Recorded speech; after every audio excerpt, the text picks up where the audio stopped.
ഗണേഷ് കുമാർ ഗതാഗത മന്ത്രിയായതിനു ശേഷം വലിയ മാറ്റങ്ങളാണ് KSRTCയിൽ അല്ലെങ്കിൽ ഗതാഗത വകുപ്പിൽ ഉണ്ടാകുന്നത്.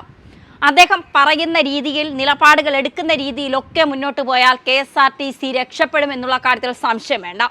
എന്തായാലും ഇതിനു മുൻപ് പിണറായിയുടെ മരുമകൻ പൊതുമരാമത്ത് വകുപ്പ് മന്ത്രി കൂടിയായ മുഹമ്മദ് റിയാസ് ആയിരുന്നു വാർത്തകളിലൊക്കെ നിറഞ്ഞു നിന്നതെങ്കിൽ ഇപ്പോൾ റിയാസ് ഉണ്ടോ എന്ന് പോലും മന്ത്രിസഭയിൽ ഉണ്ടോ എന്ന് പോലും അറിയാൻ കഴിയാത്ത ഒരു സ്ഥിതിയാണ്. കാരണം എല്ലാം ഗണേഷ് കുമാർ ഏറ്റെടുത്തു കഴിഞ്ഞു. ഗതാഗത വകുപ്പിൻ്റെ കാര്യത്തിലാണെങ്കിലും KSRTCയുടെ ശമ്പളത്തിൻ്റെ കാര്യത്തിലാണെങ്കിലും സംഘടനകളുടെ കാര്യത്തിലാണെങ്കിലും ഒക്കെ കൃത്യമായ നിലപാടുകൾ എടുത്തുകൊണ്ട് ജീവനക്കാർക്കൊപ്പം നിന്നുകൊണ്ട് മുന്നോട്ട് പോകുന്ന ഒരു നിലപാട് തന്നെയാണ് ഗണേഷ് കുമാർ സ്വീകരിച്ചിരിക്കുന്നത്. ഇലക്ട്രിക് ബസ്സുകൾ വാങ്ങുന്നതിനോട് യോജിപ്പില്ല എന്നാണ് മന്ത്രി ഗണേഷ് കുമാർ ഇപ്പോൾ പറയുന്നത്. ചിലവ് കുറച്ച വരവ് പരമാവധി കൂട്ടിക്കൊണ്ടുവന്നാൽ മാത്രമേ KSRTCയുടെ അക്കൗണ്ടിൽ പണമുണ്ടാകൂ.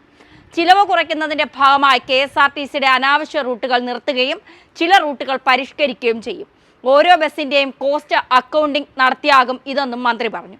തൊഴിലാളി യൂണിയനുകളുമായി നടന്ന ചർച്ചയിലാണ് KSRTCയെ അടിമുടി മാറ്റുന്ന സൂചനകൾ നൽകിയത്. KSRTC ജീവനക്കാർക്ക് ശമ്പളം കൃത്യമായി കൊടുക്കുവാനുള്ള പദ്ധതി മനസ്സിലുണ്ട് എന്നും അതിനുവേണ്ടിയുള്ള ശ്രമങ്ങൾ നടത്തുമെന്നും ഗണേഷ് കുമാർ ഉറപ്പു നൽകി. മുഖ്യമന്ത്രിയുമായും ഇക്കാര്യം സംസാരിച്ചിരുന്നു. ചില നീക്കങ്ങൾ നോക്കുന്നുണ്ട്. ശമ്പളം ഒരുമിച്ച് കൊടുക്കാനാകുമോ എന്നാണ് നോക്കുന്നത്.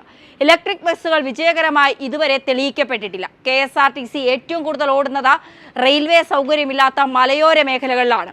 KSRTCക്ക് പണമുണ്ടാക്കി കൊടുക്കുന്നത് ആ മേഖലകളിലാണ്. അത്തരം മേഖലകളിലേക്ക് ഇത് പോകാൻ ബുദ്ധിമുട്ടാണ്.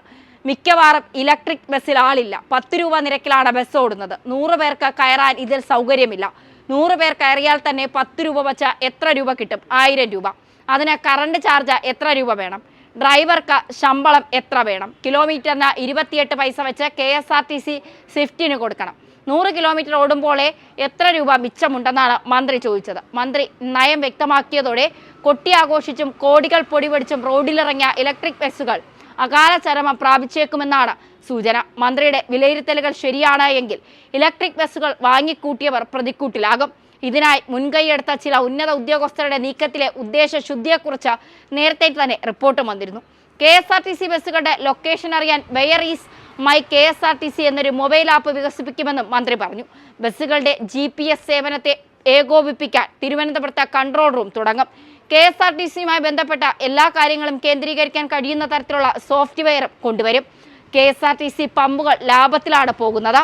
സ്വിഫ്റ്റ് കമ്പനി ലാഭത്തിലാണെന്നും മന്ത്രി പറഞ്ഞു. ചർച്ചയിൽ CITU, INTUC, BMS യൂണിയനുകൾ നേതാക്കൾ പങ്കെടുത്തു. KSRTC തനത് ഫണ്ട് കണ്ടെത്തുന്നത് ചർച്ചയായെന്നും സിറ്റി സർക്കിൾ ഉൾപ്പെടെ നഷ്ടത്തിലോടുന്ന റൂട്ടുകൾ മാറ്റം വരുത്തുമെന്നും ചർച്ചയ്ക്ക് ശേഷം മന്ത്രി വ്യക്തമാക്കിയിട്ടുണ്ട്. ഗതാഗത മന്ത്രിയുമായുള്ള ചർച്ചയിൽ പ്രതീക്ഷയുണ്ടെന്നും യൂണിയൻ ഭാരവാഹികളും പറയുന്നുണ്ട്. ഇതുകൊണ്ട് തന്നെയാണ് ഗതാഗത മന്ത്രിയുടെ കാര്യത്തിൽ യൂണിയനുകൾക്കും വിശ്വാസമുള്ള സ്ഥിതിക്ക് ഗതാഗത വകുപ്പ് രക്ഷപ്പെടും. പറയാതിരിക്കാൻ കഴിയില്ല. ഗണേഷ് കുമാർ മന്ത്രി കിക്കിടുവാണ്. KSRTC രക്ഷപ്പെടും. അതിന് ശാപമോഷം കിട്ടിത്തുടങ്ങി എന്നുള്ളത് തന്നെയാണ് യാഥാർത്ഥ്യം.